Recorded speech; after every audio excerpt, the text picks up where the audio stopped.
What's up? What's up? What's up? Oh, the Masked Bandit is back. Oh man, rough. Tell everybody what's been going on. Yeah, so thanks to everybody for the messages, the concerns, and all that. So when it happened when the Olympia weekend, King, when we did the play-by-play. We did the prejudging, and by the next day, you weren't there the next day. I had I think the next day, that day I didn't feel good either. I had like 101, 102 temperature, and I was like, okay, I just have like a fever or something like that, and it kept sticking around. So I was just like, okay, I'll beat this. Like I would take Tylenol, and then the Tylenol it would go down to 99, then it go right back to like 102. And then I started hurting in my back really bad. I was like, gosh, I think I pulled something in my back. I don't know what's going on. And so, I mean, I dropped 40 pounds. I weighed 230. I was trying to lose, weight anyway, size anyways, but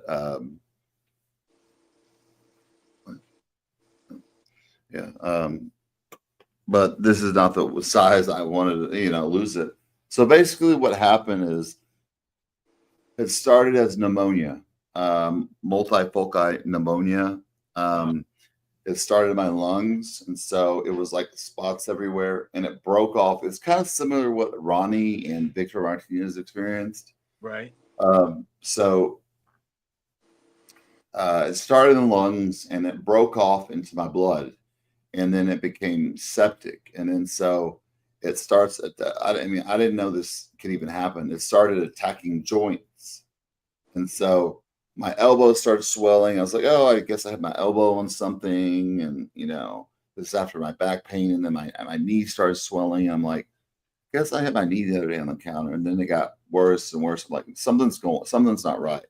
So I went into the ER and they admitted me and, they told me everything was going on. They did images, all these tests and this. And there's like, my knee is really, really swollen. And then the knee doctor came in there, the bone knee doctor, the ortho doctor. He stuck a huge needle in it and pulled it out like that, pulled all this pus out. And he's like, yeah, we're going to have to cut you open. So my problem is, I'm on a medication called Suboxone. It blocks pain medicine.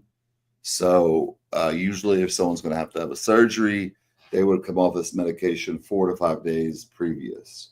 Suboxone, is that what it's called? Yeah. Isn't that what they give to people coming off of heroin? Opiates in general. Yeah. Yeah.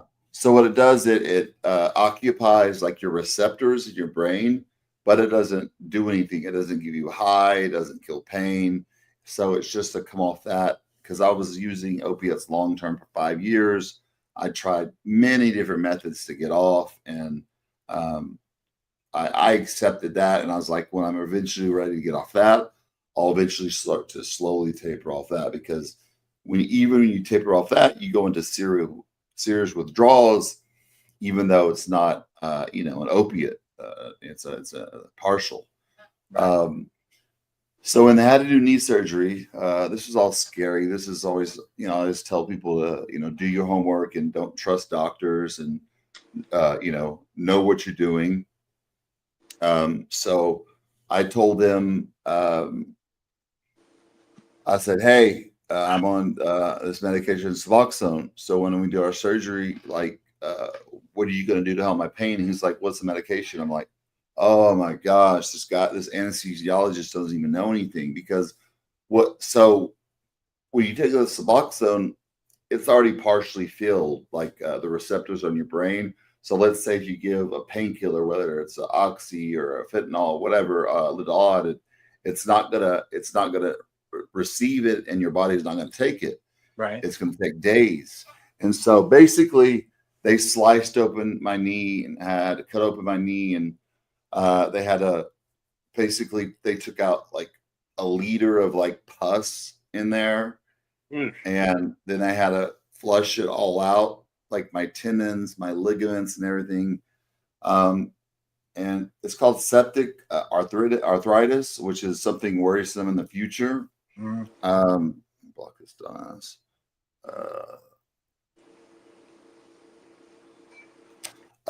So,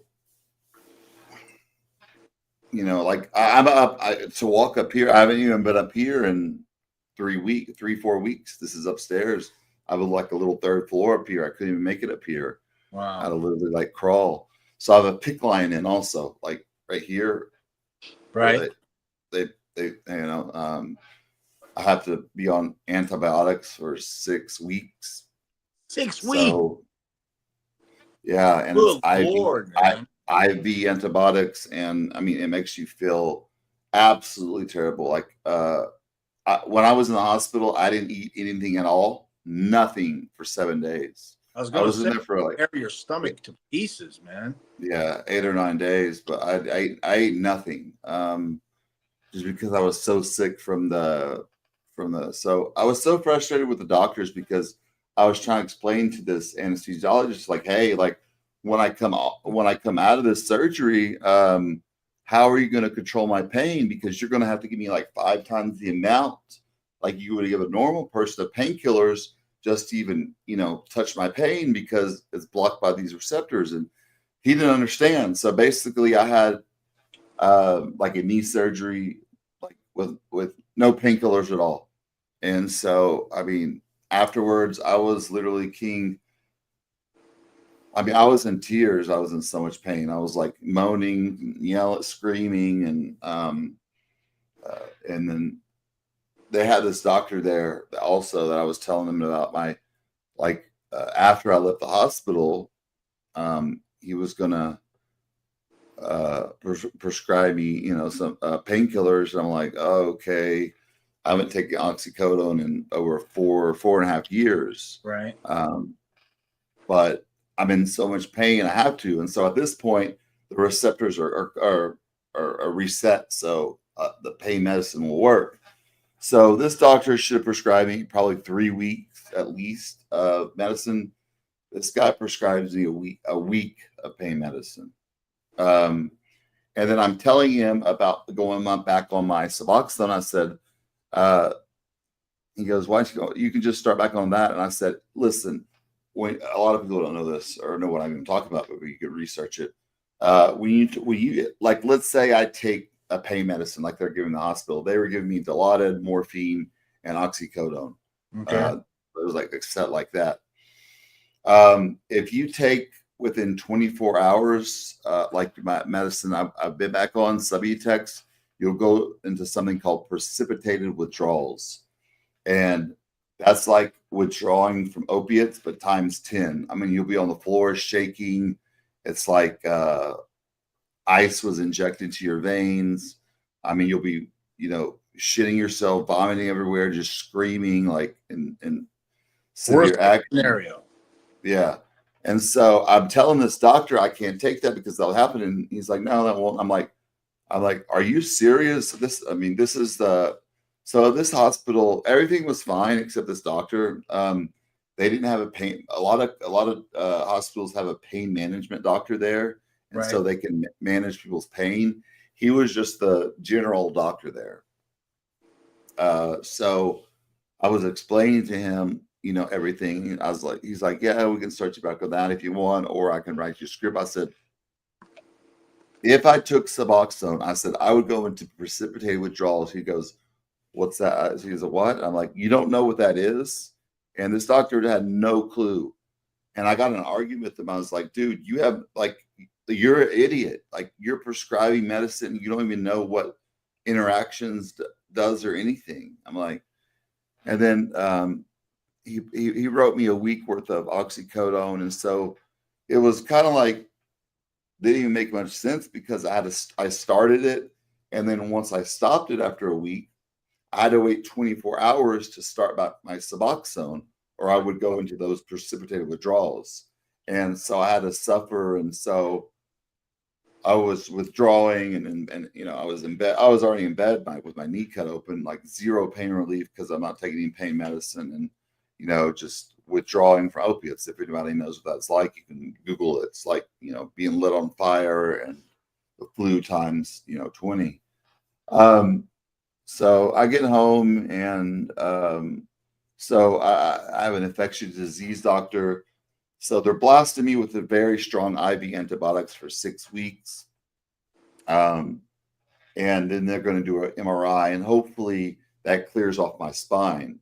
Right. Victor Martinez, they had to go in and do surgery on his spine a couple of times to get the infection out of there.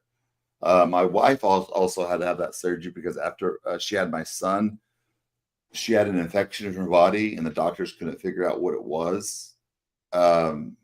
And it was like after 7-8 months, they give her antibiotics. And so her back was hurting real bad. So we took her to the doctor and the doctor was like, come in tomorrow and get prepped for surgery. So they had to go in and cut open her back and remove the infection from her back. So, and someone's like, how can this happen? First of all, it could just happen from just the pneumonia. Right. But as we all know, as retired bodybuilders, I take 250 milligrams of Cypionate a week. I do healing peptides, which is BPC and TB500. And then that's it. But, you know, I don't know about you, King, but I don't know any bodybuilders that wipe with alcohol and all that. Do you do that if you do a shot? I'm always very, very sanitary. Yeah. Yeah. I mean, I'm always out of the shower anyway, so I'm always clean, but the doctor said it could happen from just, giving a simple injection, or it could have happened just from your pneumonia. Let me ask you this, Armon. Let me ask you this. Yeah. I think this is the question on everybody's mind listening to this. Right. Do you think that the stem cells, that you think that therapy had anything to do with it? Because you just mentioned 3 names, you, Ronnie, and Yeah. Vic. And the thing that all 3 of you have in common is the stem cells. Yeah. I mean, when Ronnie had that, I kind of like mentioned that. And it could absolutely be something like that. The stem cells are so new. We don't know what 100% what they do and how to properly use them yet. And it could 100% been the stem cells. Is Palumbo having any issues? No, but when he was there, he had an infection in his arm, like right here. They had he had to take antibiotics because he had a big like boil that was on his arm where they put the syringe at to give him when he just got IV stem cell. I got IV plus that in my back, and then PRP on my back, my shoulder. They didn't even do my shoulder right. They used a 1 inch on my shoulder. That doesn't even get in the joint capsule. You need at least like 2 inches. So they didn't even do a good job down there. So this whole stem cell was, who knows? I mean, I don't feel like it improved anything with me, but just for people out there, it's been rough. I'm on literally like bed rest. My right knee I had knee surgery. So what's worrisome to me is when I heal from all this, what that infection, what did it do to those tendons and all that? Because the infection attacked that. So the doctor said, you can develop arthritis earlier than you would have. So that could be, I'm 42. I just turned 42. I could develop that, maybe in a few years or what. It made me need a knee replacement. So that's what sucks too. So it's like, when I heal from all this, am I going to be able to like work out and do leg press with me and be pain free? And he was just like very vague. He was just like, I don't know. We just have to see. So, when I look at this whole picture, I'm like, why did this happen? I'm like, is God trying to like, teach me something or lead me a certain way. I believe everything happens for a reason. And, I think I was at a place in my life where I wasn't enjoying going to the gym anymore. Like, as we spoke, I barely went to the gym. I took things for granted. And then, going through something like this, once I come back, like, as soon as I get in the gym, within a month, I'm going to be, back up to my normal weight and size. Anyways, I mean, people will say, oh, well, that 230 is not that light for your height. I'm 5'10", probably 5'9", since I lost inch from all the squatting and, all that. But I'm like, no, I look sick. When I'm taking my shirt off, I look in the mirror, I don't look myself. I look sick. So at least my weight needs to be like a healthy 250. I mean, the muscle that just came off, like how catabolic my body was, it was amazing. I mean, it just stripped everything off. I look at the mirror, I don't even recognize myself. But yeah, I've had surgeries before, and you bounce back within 2 months, and a lot of times you're even better than you were before. So I mean, that's pretty much that with that subject. But for the next 6 weeks, I'm on bed rest. Every night I hook up antibiotics to my PICC line, and it goes in there. I can't eat. My stomach, I mean, the antibiotics are so strong. My stomach is like just absolutely destroyed. Yeah. But it's depressing, and it's, I'm trying to keep my head in a good place. If I were you, I would look at it as November, December, chill. Yeah. November, December, chill. Just chill, relax, go through Thanksgiving and Christmas, and just January 1st, turn that switch on, and then gradually start to come back. And it'll come back. It always does. When your body doesn't forget, you know that. Yeah, no, it comes right back. But just keeping my head in a good place now. I mean, like, just laying in bed, I can't help without my family, with my son, with my wife, and I just feel like, so anybody going through that, just know, like, it gets better. Yeah. So that's the gist of that. I'm glad that you're rebounding, man. You're strong, so yeah, you're gonna rebound quickly from this. It'll be fine. A lot of people ask, like, why did stuff happen like that to you, Armon? When I was younger, King, I had a doctor, Dr. Bernstein. He passed away a couple years ago, but he would overprescribe me medicine for everything. He would prescribe me antibiotics anytime I was sick, cold, anything. And antibiotics only work if you have a bacterial infection, not viral. So he would prescribe them all the time. So, I trusted the doctor. I was only 21. So I was literally on antibiotics all the time. And I think that messed my immune system up really, really bad.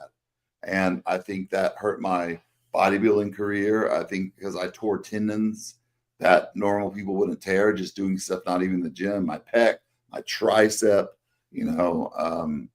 so a lot of things happened, and it wasn't meant to be. You went to the level you did. It wasn't meant to be that I went to that level. Like, it would have been cool if I went to that level and went all that way, but I had a good following at the time when I was competing and all that. But God had different plans for me. But I have a beautiful family. I think if I continued bodybuilding at that time, I would have been, how bodybuilders are, King. Both of us were not friends with most bodybuilders because they're so self-absorbed. They're so narcissistic. Everything, it's like, when the hard stuff happens in your life, those people stick around. It's like, you don't hear from those people that only call you when they need something. They need a favor, or they want some knowledge from you, So as you get older, I always tell my younger friends, as you get older, like, all these people are like, yeah, that's my boy. This is. I was like, no, when you get older, you really figure out who your true friends are, and you can count them on one hand. Hey, Chris Rock said it, man. You'd be lucky if you'd be lucky in your entire life if you have 4 good friends. Yeah. I mean, people just use each other, and I've always been a person, like everybody around me. When I was coming up in bodybuilding, I had my 3 friends, me, Chris Raleigh, and Steve. We were coming up, and we had in Arlington, we had Branch, Johnny, and Ronnie. So we had the best bodybuilders in the world here. But coming up, we were the 3 coming up that were supposed to be the next, thing. I mean, he was even funny because people was like, oh, you're like a little King Kamali because I'm, Persian, and you know, people were like have a 10-year difference, and there's not been at that time there wasn't really many Persian bodybuilders at all. But you know, it is what it is, and you know, I've just been, you know, it's been hard to even text people. I couldn't even do, you know, get out of bed to do anything, and your mind just goes into such a dark place when you're in just that chronic, constant pain. But you know, I'm not one of these people that want to like feel sorry for me. Like, no, I'm gonna get back on the. I'm gonna get back.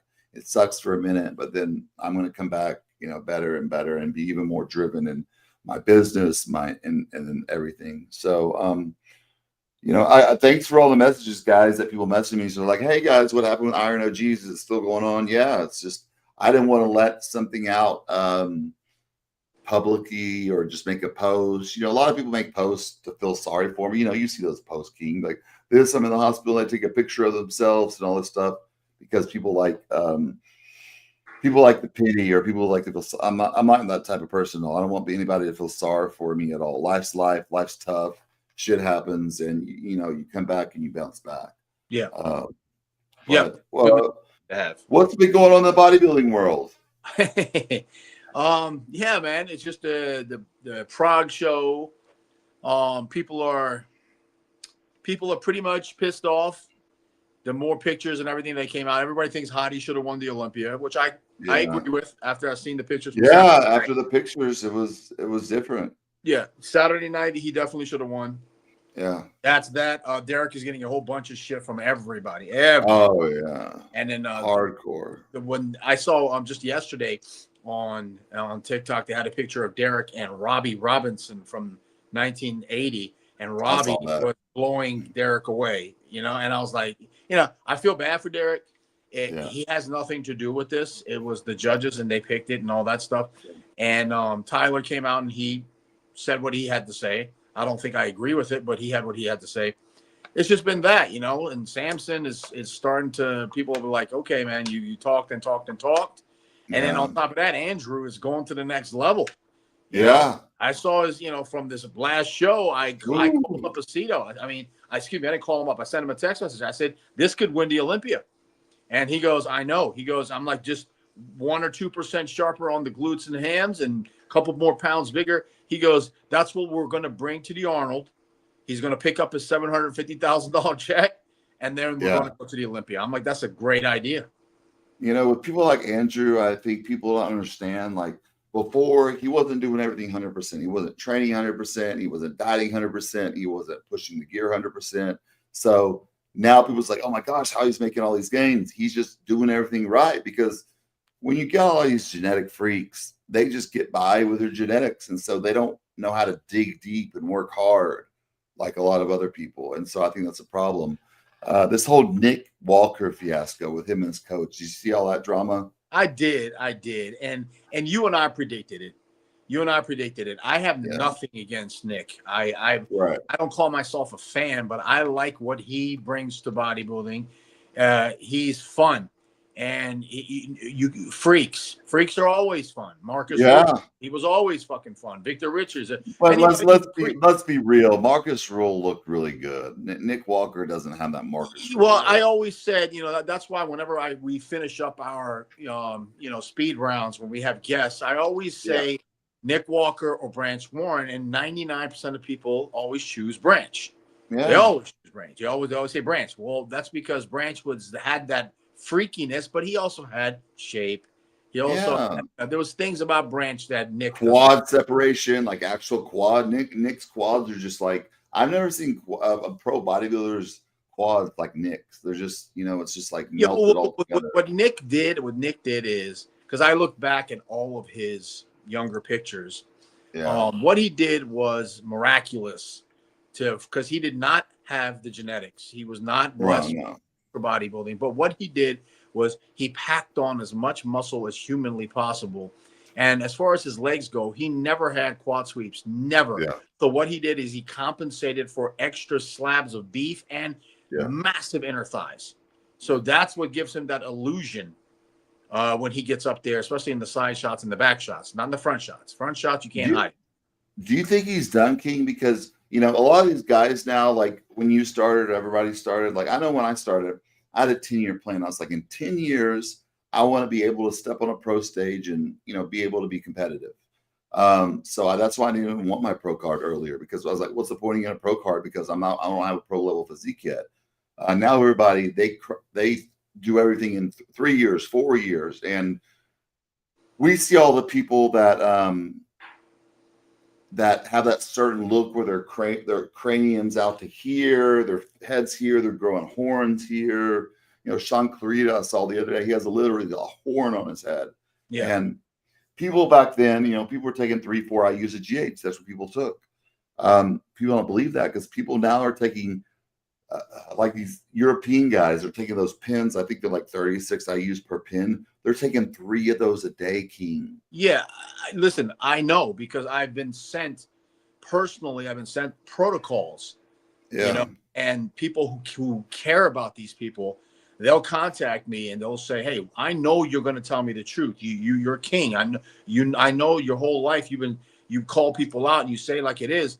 And I'm looking, and I know, like, be honest with me. How much did you? I'm like, listen, at the absolute most was 10 IUs, and I had to pull back because my hands were falling asleep as I'm doing cardio, and I didn't want to get major carpal tunnel syndrome. So I don't know, but I'm like, but that looks crazy to me.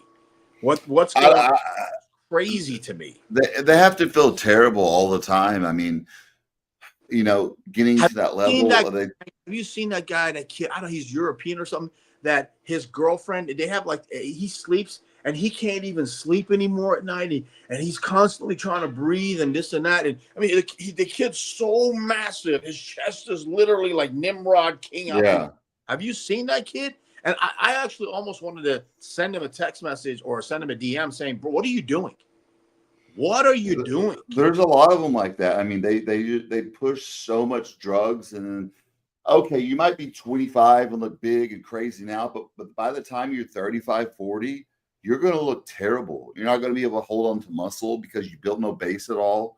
You're going to be sick. You're going to have kidney problems, heart problems, and we've seen all the time, King. I mean, just recently we saw another bodybuilder passed away. I think he was Brazilian or Spanish the other day.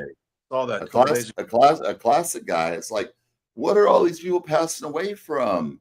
It's like, I think they're using diuretics year round just to look good for shows. Maybe people don't understand how dangerous diuretics are, and maybe they're using potassium sparing diuretics and then taking potassium and having heart attacks. Who knows what they're doing? But the whole Nick Walker deal, like, I know him and his Kyle Wilkes was his coach. You know, I spoke to Kyle before, nice guy. You know, the thing is, they were friends, and that's how he prepped Nick in the first place. You know, Nick came out and said, you know, after Pittsburgh, this is my best look ever. Thanks, bro. We're this till the end. And then I don't think the Olympia was a peaking issue at all. I think it was a prep issue. I think, you know, he wasn't ready 4 or 5 weeks out, and they tried to do something at the end to get him in shape.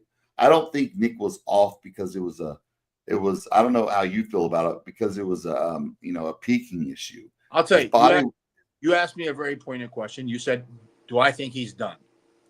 Yeah. You know how I feel about Nick. I don't think that genetically he's blessed enough to be in there with some of the most blessed guys. I do like him being the mutant and all that stuff. I think it's bodybuilding. The answer to that question is no, he's not done, but he needs to go back and do old school bodybuilding. Yeah. Okay. Lay off the insulin. Enough. Yeah. You're big enough, bro. I know he's going to watch this. You're big enough. Let the hair grow back. Why did you shave your head, man? It probably won't. And he shaved it because it's not growing anymore. It's falling out. I got to tell you this, man. I had a lot of people who contacted me because I have a nice piece of mop on my hair. My shit's not going anywhere. They were like, why did he shave his head? He's a good looking guy. I was like, I don't know. I don't understand it either. If he was losing it, that's one thing. He was losing it. Okay. losing it, that's one thing. Okay. But you know the bodybuilders' haircuts, he starts right there and it gets more like this and this and this and this. And then going back to the point I was making, he's got to go back to the old school. I'm talking about, cardio, fasted, suffering, low carbs, drop it down to under 100 grams for a couple of days, maybe sometimes go zero, cardio at night, posing sessions that make you cry, that kind of old school stuff. And he could definitely come. I mean, because I go back and I look at his New York Pro Win pics. Yeah. And he looked great. Good, man. He looked very good at the New York Pro where he won. That I think too many people got in his head that he's the mutant, the mutant, and he wanted to go that. Now, if Nick Walker wants to travel the world and guest pose and freak people out, God bless you, man. Go make your money, do what you got to do. But if Nick Walker wants to step on the IFBB stage and beat Derek, which a lot of people thought he did at the Pittsburgh show, beat these guys, he's going to have to go take a step back and work on quality instead of size. Now, you have enough size. Yeah. And, he used, and he, pushed this product called Retatrutide. We all know that's GLP-1. He was like, yeah, man, it's a cheat code. So what it does, it makes everything digest slower. So your stomach, literally shit sits in your stomach longer, so it empties out.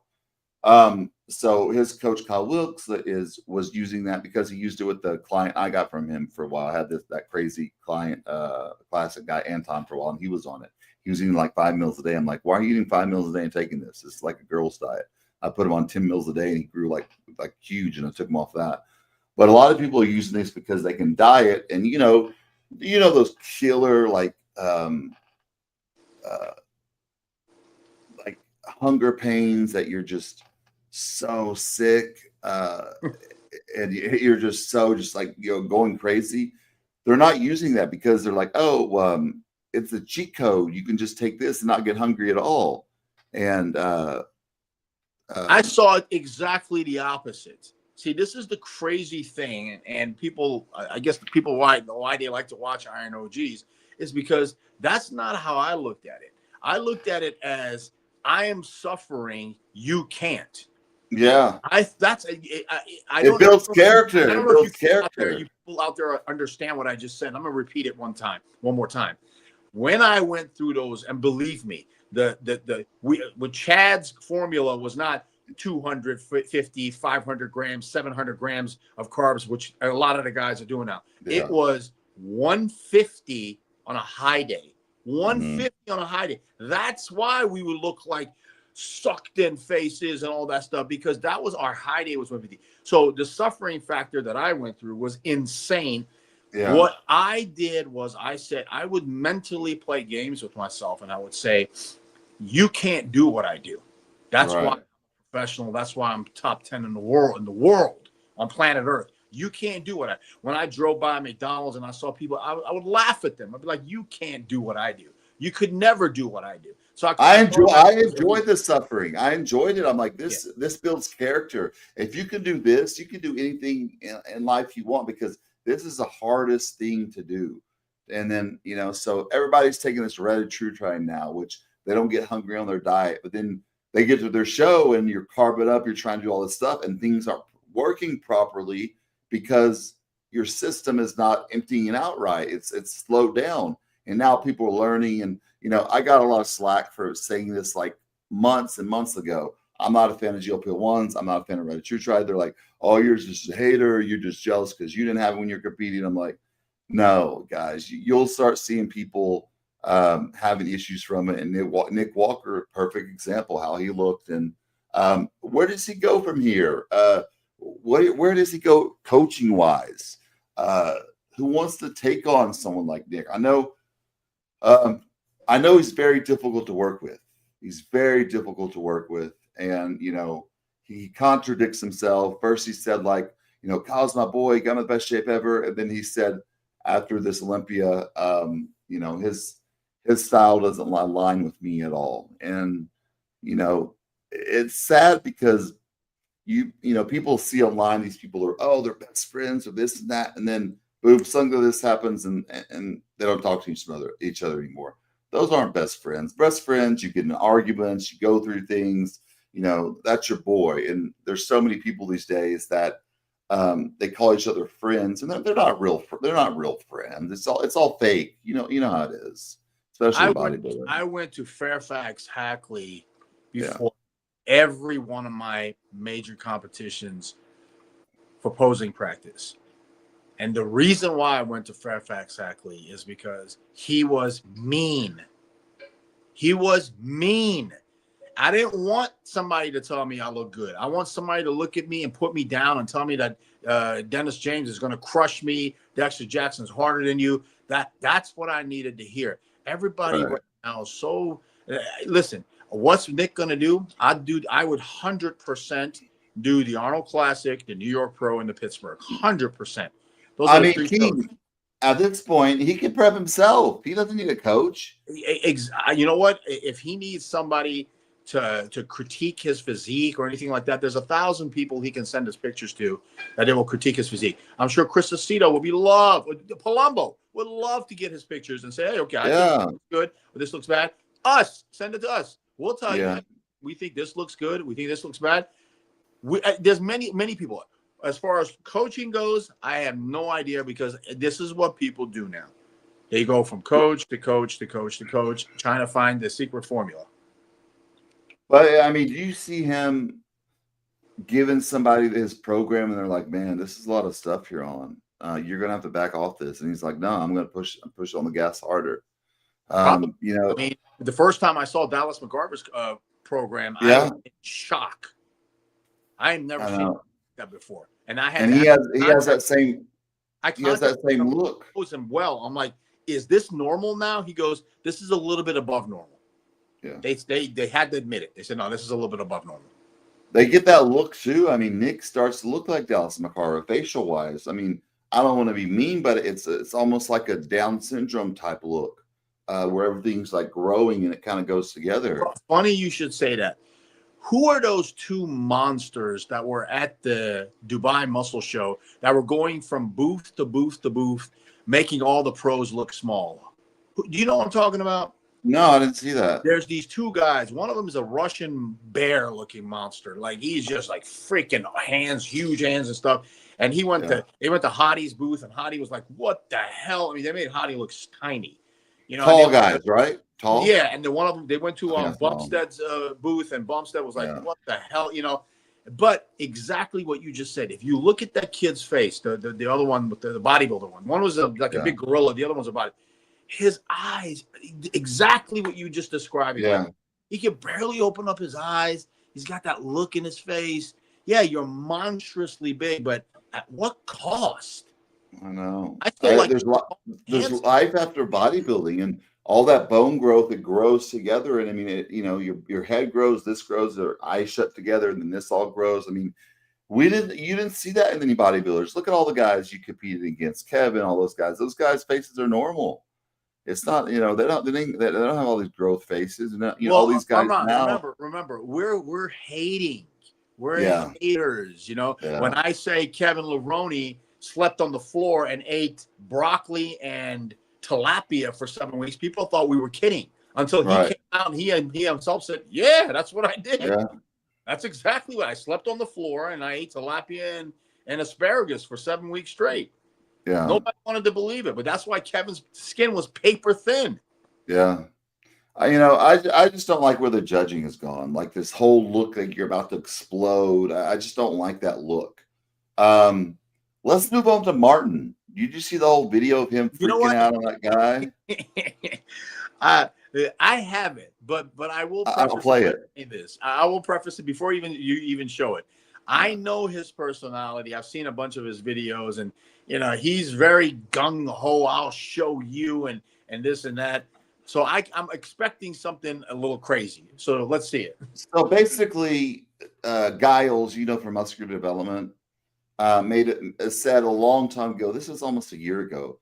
He said C-Bum should have beat Martin at that show, and I thought C-Bum should have won too. But they had Martin winning, and Martin, that was on his mind, and so I'll play the video. Basically, Giles is videotaping, and he goes up to Giles and he would talk shit I mean, I know Martin. He lived in Dallas for a while. We trained together for several weeks. I helped him out with stuff. He's a really weird person.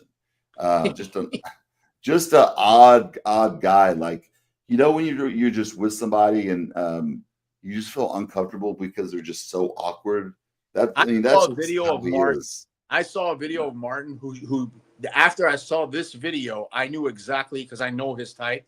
It was a strumming video where Branch Warren and a bunch of bodybuilders were outside on some dock, and they opened up that can of stinky fish to smell it and react to it. And his reaction was exactly like you said. He over the top, you know, crazy, puking, going back and forth and screaming. Yeah, I was like, he looks a little bit crazy to me, but he's a little off. Let me play this video.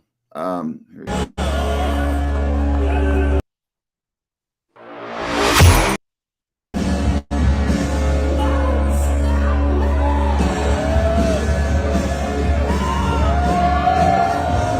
Hey, next time you want to talk shit about me, do it to my face.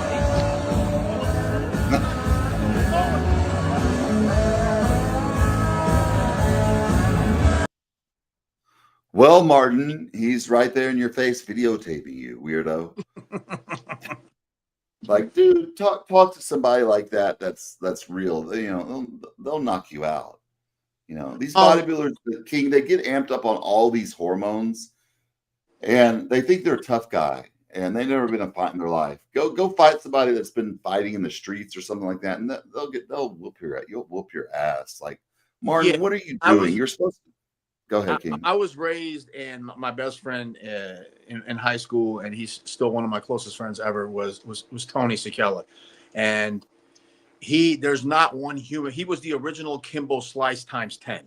Okay. So I learned from the best. I saw the best. I saw how his philosophy was. Like, he was the original, like, you know, I know he got popular. Cobra Kai got popular later on.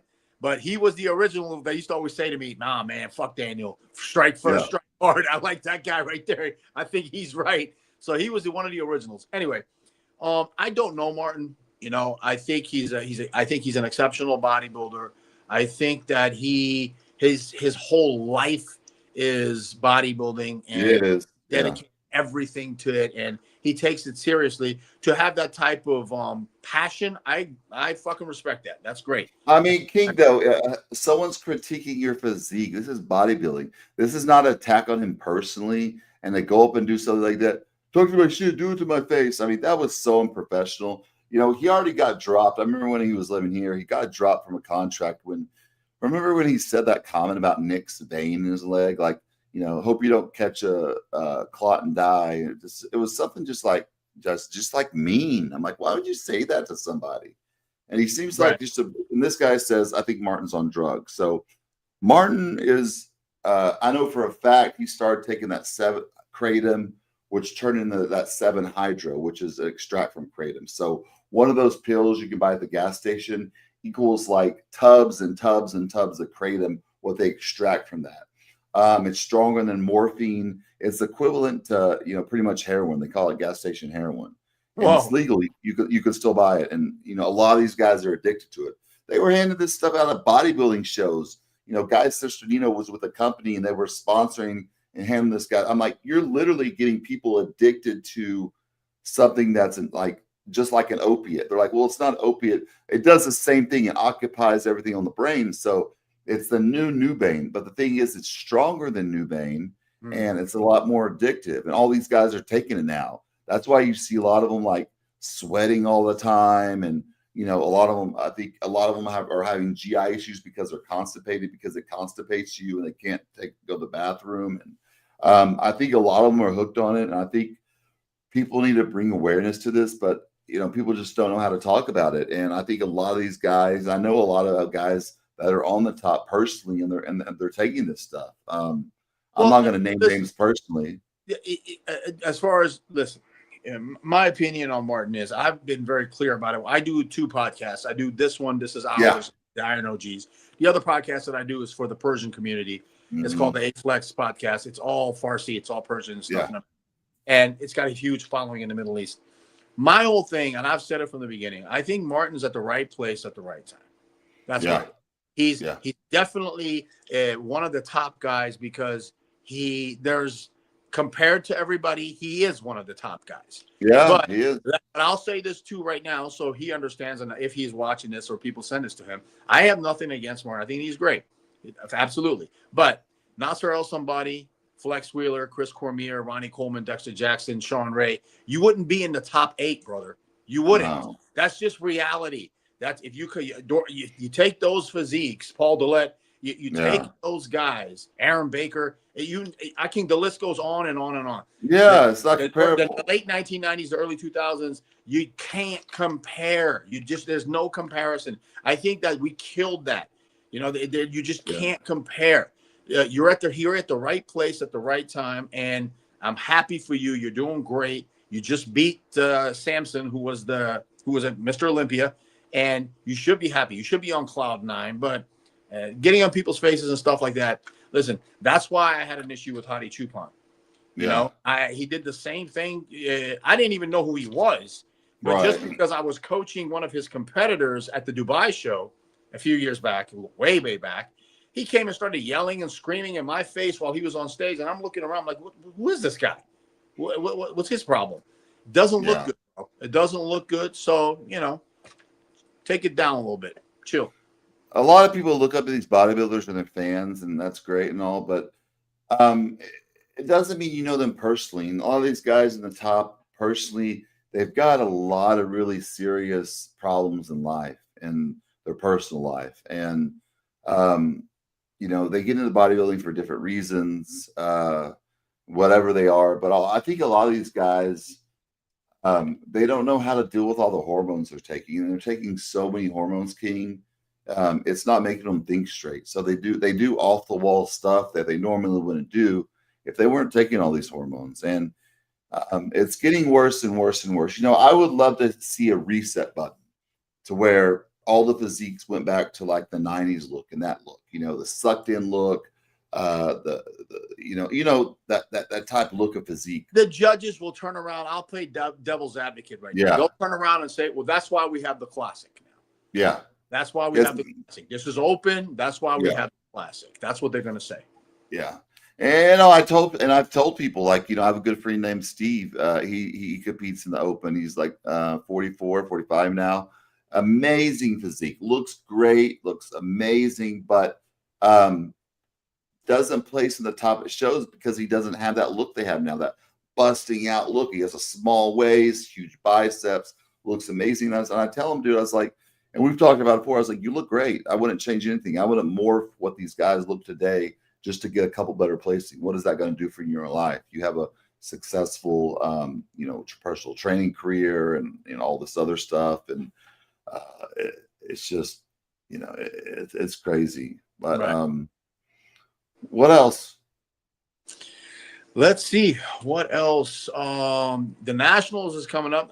Nobody even talks about it. I mean, we don't know anybody. There was a time where Nationals was even as big as the Olympia. I mean, that's how big the Nationals was because Nationals was more.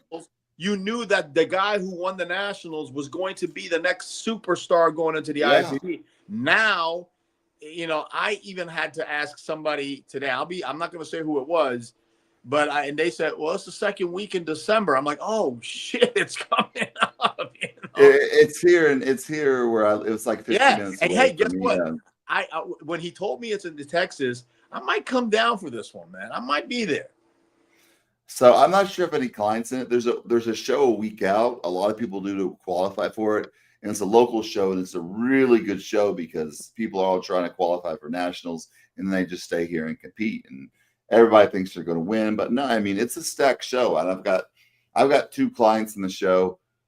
One looks really, really good. The other guy's is the Masters guy, but one of the guys looks really good. But I kept telling him on prep, I was like, listen, your gear's not real. Your body's not responding how it's supposed to. Test your gears. Like, no, well, I saw the reports online and it said on the website that the stuff's. I'm like, dude, how can people believe that? And then he tested it with Roy test, and it was all fake. So basically, he was taking testosterone the whole time, and so he found another hookup, and he corrected a couple things. But a lot of guys are having trouble finding real gear since all the China stuff and the tariffs and all that. Masteron, Anavar, Primo. It's like it's literally not existent. I'll take a screenshot of my guy who I've been dealing with for 25 years. Yeah. I texted him today. I was like, "Hey, listen, I need I need a bottle of sip. What's going on? Blah blah blah." And he said, and I'll send you what he sent me. Yeah. But it's exactly what you said. He goes, "Bro, it's bad out there, man. It's bad. Out of mass P, I'm out of mass E, I'm out of VAR, I'm out of this. He goes, I got nothing. And I was like, this guy's been around forever too, man. My guy too. One of my buddies, he's been 15 years, and he started getting fake stuff. And I'm telling him it's fake, and he's just like, "No, it's my guys wouldn't do that to me." And then I'm like, "Dude, these people are from China. They'll make money and do anything. Like, how can you trust these people?" But I think a lot of these guys, the guys that are getting good stuff, they either were stocked up already or their supplier had so much advance. But if you're trying to get stuff now that's like Anavar, Masteron, Primo, none of that's being produced right now. And hollow testing, that's a super one hard to get right now. People can't find that. I have clients that can't find that. Hopefully things change next year and, people get their stuff back going again because it's affecting physiques. I see physiques all the time, and I'm like, something's not right with them. I mean, they're doing everything else right, and it doesn't look the same. I hear you. Just sitting here. I'm in a lot of pain, guys. If you want to know if I keep moving, I'm in pain. You did good, man. We did a good 51 minutes. We did good. You want to answer a couple questions and call the day? I mean, all the not many questions were there. Praying for me, what happened to Armon. Appreciate everything. Watched the episode earlier. I talked about what happened. And thank you, everybody, for the messages. I got a lot of amazing messages on Instagram, like, "Hey, brother, worried about you. What's going on?" Because I'm not posting. I have a guy that I hired for my IG. He's posting just like stuff, but I haven't been posting any personal stuff. And people's like, "What happened?"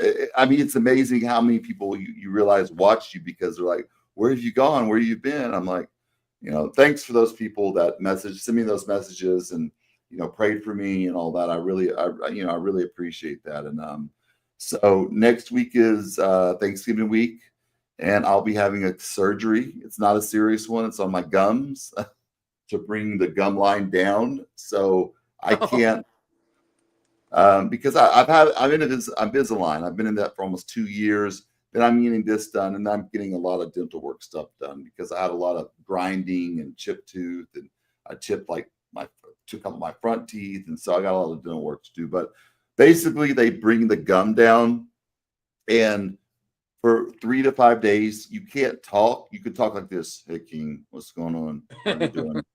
Can't open your mouth. You can only eat liquids. So you got to be careful, or it'll mess up the stitches. So we won't be here next week, guys, unless we do the show earlier in the week. It's up to you. I'll send you a text. Maybe we can hook up and do something. Yeah, we'll do something. But next week, if we're not here Thursday, hopefully we can do something before Thursday, because I'm having the surgery Thursday, and I'll be out probably a week from that, like a full week. We got Thanksgiving though, and people's got time with their family. So this is a time of year. It's kind of like chill. Everybody's like calm down, family time, and spending it with that, your family. So everybody enjoy the holidays. Health is wealth, guys. Just having this happen to me is just made me appreciate just being able to take a walk outside. Just play with my son, kick the soccer ball.